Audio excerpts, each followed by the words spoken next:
నమస్తే అండి. నేను రామకృష్ణారావు. విజయవాడ హైవేలో పెద్దంబరపేట ఔటర్ రింగ్ రోడ్డు దగ్గర 150 square yards east face plot సేల్కు ఉంది. ఈ కడీలో ఉన్న ప్లాటే 30/45 మెజర్మెంటు.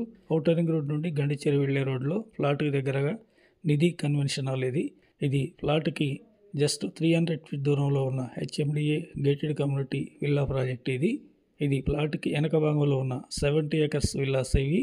మైత్రి నిర్మాణ సంస్థ ఈ విల్లాస్ సంఘీవాళ ల్యాండ్ తీసుకొని అన్ని డూప్లెక్స్ విల్లాస్ కడుతున్నారు. ప్లాట్కి వెనకనే ఈ విల్లా ప్రాజెక్ట్ ఉంది. సేల్కున్న ప్లాట్ ఇది. ముందు 25 ఫీట్ రోడ్ ఇది. లెఫ్ట్లో కడీలో ఉన్న ప్లాటే సేల్కున్న ప్లాటు. ఈ ప్లాట్కి వెనక భాగంలో కూడా ట్రిపుల్ ఎక్స్ విల్లా ఒకటి కొత్తగా నిర్మాణం అవుతుంది. 30/45 మెజర్మెంటు, ఈస్ట్ 150 గజాలు, 25 feet road. Outer ring road నుండి కేవలం 1 కిలోమీటర్ ఉంది. విజయవాడ హైవే నుండి 1.5 కిలోమీటర్ ఉంది. ఇన్వెస్ట్మెంట్ పరంగా కొనుక్కోవచ్చు, లేదా 1 year 2 years ఇల్లు కట్టుకోవాలంటే కూడా కట్టుకోవచ్చు. 24,000 per square yard ఓనర్ చెప్తున్నారు. Negotiable. Please like and subscribe my channel. Thank you.